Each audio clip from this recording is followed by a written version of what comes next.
Mira, hermano, yo quiero hablar esto sobre algo que es muy sencillo de entender. No hay mucho que buscarle a esto. Ustedes van a ser ordenados como diáconos, o se oro por ustedes con el trabajo del diaconado. Muchas veces nosotros pensamos que en cuanto el ministerio pone las manos con nosotros, ya somos unos superhombres, que todo lo conocemos y que todo lo sabemos y que ya tenemos muchas cosas, cualidades hermosas en nosotros. Pero en realidad, hermano, la iglesia se gobierna a través de 5 ministerios.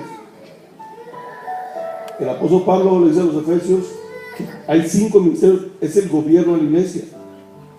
No hay más ministerios. Los únicos ministerios que marca la palabra que están establecidos por Dios son el apóstol, el profeta, el maestro, el evangelista y el pastor. En diferente orden, como usted, ahorita le estoy diciendo los 5 nada más. Son 5 ministerios delegados por Dios que son los que edifican la iglesia. Están puestos para edificar la iglesia, 5 ministerios.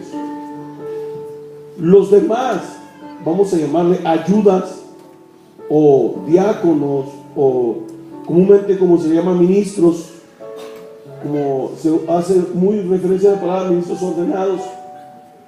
Todos esos son ministros o autoridades delegadas por uno de los 5 ministerios. Los he establecido por Dios. Dentro de la palabra son 5 solamente, que son el gobierno o la mano de Dios que se mueve sobre esta tierra. Son los que edifican la iglesia. Estos hombres edifican la iglesia por medio de la palabra para que la iglesia crezca sana. Es muy importante que usted sepa eso. Al estar hablando por ustedes, no vamos a darles autoridad para que ustedes enseñen la palabra y se la pasen enseñando aquí, enseñando allá, y al rato se crean que ustedes son una gran cosa. Porque ese es precisamente el veneno que se hace presente cuando no se explican estas cosas. Por ejemplo, estos ministerios que estoy hablando solamente son llamados por Dios. Ningún hombre sobre la tierra puede poner un pastor. Quitémonos esa idea de la cabeza. Nadie puede poner un pastor, ninguna institución religiosa, nadie, porque son llamados por Dios esos ministerios. Los ministerios que son llamados por Dios, hermano, no los puede tener nadie porque Dios los puso. Dios los puso. No hay hombre. Yo puedo decir, a mí vino un cuerpo ministerial, oró por mí, es cierto, me aprobaron, me dijeron, está bien, este hermano va a ser el pastor. Ellos no me establecieron como pastor. Ellos miraron cualidades para que trabajara dentro de la obra. Pero quien me llamó al pastorado fue Dios. Vuelvo a repetir, porque es uno de los 5 ministerios. Estos hombres que usted ve aquí, yo los respeto mucho porque sobre ellos hay un llamado del mismo que me llamó a mí. Del mismo que me llamó a mí. Por eso yo tengo que sujetarme a ellos como compañeros. Son parte del ministerio, del gobierno de Dios que tiene en esta tierra para edificar a la iglesia. Por eso, donde yo me paro, mi propósito como pastor de Jesucristo es edificar la iglesia. Sujetándome, si vengo aquí, yo estoy sujeto al orden del pastor que Dios tiene aquí. Como Dios le está enseñando, como Dios está trabajando con él, yo tengo que sujetarme a lo que Dios está haciendo con él aquí en Utah. ¿Sí me entienden, hermanos? Por eso son los 5 ministerios. Quisiera Dios que entre nosotros hubiera apóstoles, evangelistas, y tal vez uno de ellos vaya a ser un evangelista, tal vez uno de ellos Dios lo vaya a llamar para ser pastor. No podemos negar eso porque quien llama es Dios, no es el hombre. Moisés tuvo su ministro llamado Josué. Ahí estaba. Era desde joven lo agarró. Era su ministro de él. ¿Qué hacía Josué? Josué no se ponía a predicar. Oye, Moisés, ¿cuándo más deja predicar? No le decía eso. Cuando un hombre sea ministro, entre comillas, se llaman ministros ordenados, pero no viene la palabra ministros ordenados, viene ancianos. Ancianos es un pastor, es un hombre encargado de algo. Pero ministros ordenados, nosotros le ponemos esos modernos ministros ordenados, porque hay muchos ministros ordenados que se quieren sentir más grandes que el pastor. Les llega eso porque se les inculcó en la cabeza que en cuanto agarren el aceite y le pongan la mano en la cabeza, ya se convierten como camafuflas, ya se convirtieron en otra cosa. No, son llamados para trabajar. El pastor les da la autoridad. Entonces, eso se llama autoridad delegada. Como Josué. Josué era ayudante, siervo, ministro, como usted le quiere llamar, de Moisés. Pero en Josué no reposaba el llamamiento que Dios le había hecho a Moisés. Dios hablaba con Moisés cara a cara y Josué estaba ahí. ¿Qué se le ofrece, mi Señor? ¿Quiere agua? ¿Quiere que le lave la ropa? ¿Quiere que barra donde vamos a dormir? ¿Quiere que prepare de comer? Ese era el trabajo de Josué. Josué no tenía por qué meterse en los asuntos de hablar la palabra o del mensaje. Josué no tenía nada que ver ahí. Pero con su fidelidad, Dios lo llamó a Josué para que tomara el mismo lugar que a Moisés. Cuando Dios le dice a Moisés, mira, vas a morir. Y el pueblo, tú no te preocupes, llama a tu siervo. Y llama al sacerdote Eliezer y ponlo enfrente y pon tus manos y de tu dignidad se la vas a dar a él. Como diciendo, ahora, como tú fuiste, como yo fui contigo, yo voy a hacer con él por lo que tú le des a él. Aleluya. Estaba en la mano de Moisés decir, no. Y Dios fue a respetar, está bien, agarramos otro. Pero Moisés aprobó a Josué y puso sus manos y de su dignidad de Moisés se lo dio.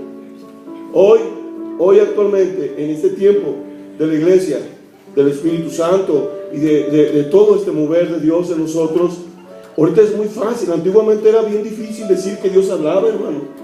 Si hablaba, decían que hablaba Dios y no era cierto que hablaba Dios, era muerto a pedradas esa persona, porque te tenía tan digna, tan santa esa palabra. Ahorita cualquiera dice,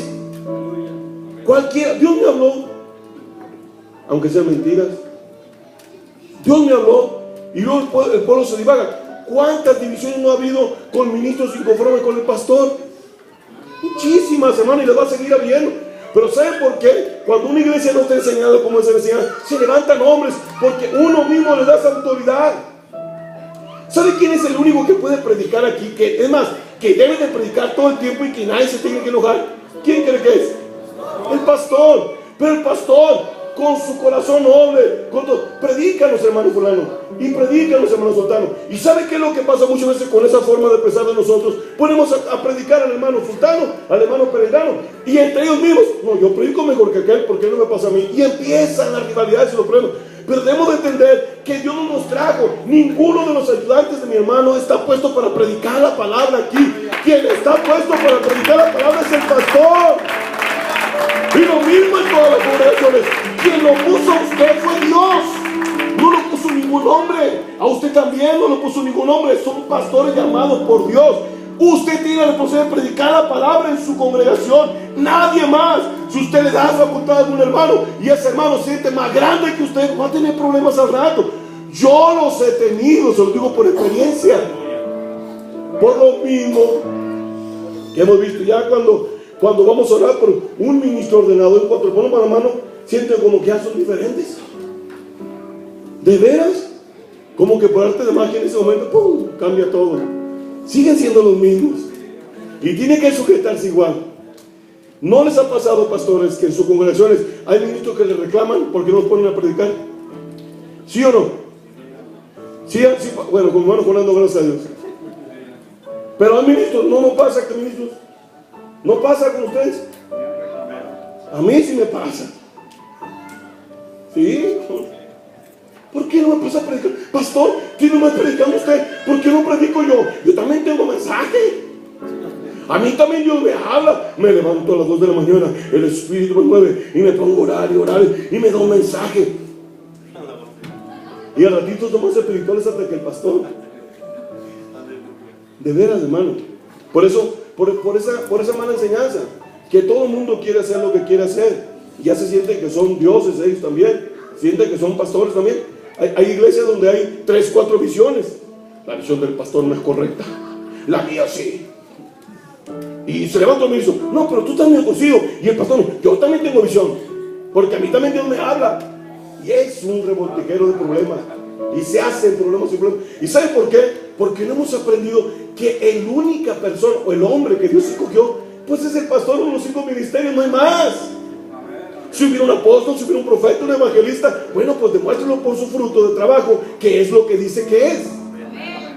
Por lo pronto yo ahorita conozco nomás un evangelista, un apóstol que yo he conocido, que he probado que son apóstoles y que uno que es evangelista, no evangelista, evangelista, verdadero evangelista.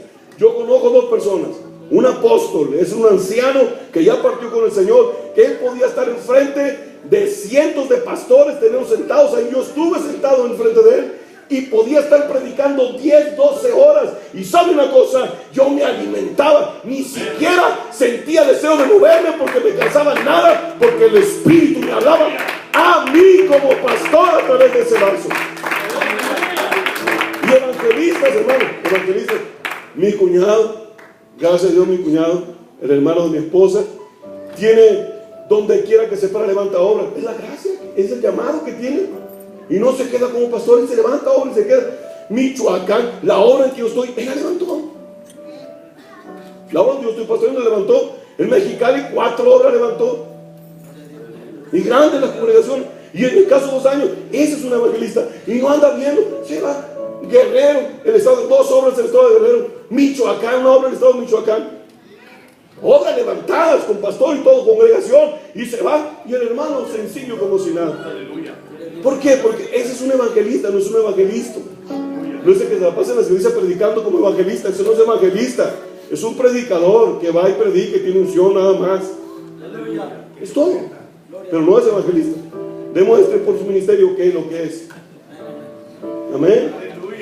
Ahora, fíjense bien. El trabajo del diaconado es como una ayuda. El pastor le está dando esta autoridad. Me está dando el privilegio de yo poder decirles esto. Qué bueno que lo puedo hacer. Pero en realidad ustedes son ayudas del pastor. Ninguno de ustedes tiene ayuda como autoridad autoritaria. ¿Cómo se dice? Que son ustedes, no. Propia, autoridad autónoma. Autoridad autónoma. Ustedes tienen que, todo lo que hagan tiene que ser siempre supervisado por este hombre. Y si este hombre le dice no, y tú sientes que Dios te dijo que sí, si te dijo no, vale más que le hagas caso. Tienes que hacerle caso, porque eso es lo que Dios te manda. Sujétate a tu pastor. Así seas tú el hombre más espiritual, que hable lenguas todo el tiempo y que dances en la congregación y que ponga las manos y caiga la gente y que predique. No se trata de eso. Se trata de que tiene que ser sujeto a tu pastor. Ustedes van a ser diáconos. ¿De dónde nace el diaconado? Porque en el Antiguo Testamento no había diáconos. ¿De dónde nació el diaconado? ¿De dónde salió ese trabajo? Vamos a decir, ministerio, porque es un trabajo, un ministerio. ¿De dónde salió eso? ¿Qué pasó, pues? ¿De dónde viene eso? La iglesia crece. La iglesia crece. Y luego los apóstoles, también los apóstoles servían la comida. Aleluya. ¿Verdad? Y también los pastores servimos la comida. Yo servido ya en Ensenada, cuando nos juntamos los pastores antiguos, decía, hermano, hoy no van a servir los hermanos, vamos a servir nosotros. Se me quedaban viendo, pero yo soy el pastor. ¿Y qué tiene? Véngase a servir. De ahí andamos, venga, sirviendo los pastores las mesas. Después nos malacostumbramos porque después nos sentamos nosotros y nos damos los mejores platos. Y me gustó. Me gustó, hermano, bueno, ni modo. Le llamaban plato pastoral, un plato tontecito. Por eso engordé. Sí, por eso engorda uno, va. Nos dan los mejores platos, ¿verdad? Porque son los pastores. Pero el diaconado salió, hermanos, la verdad salió porque había necesidad en la iglesia. No porque ocupaban predicadores y gente ungida que hablara lenguas y brincara, no se ocupaba eso. Eso había abundado mucho ahí.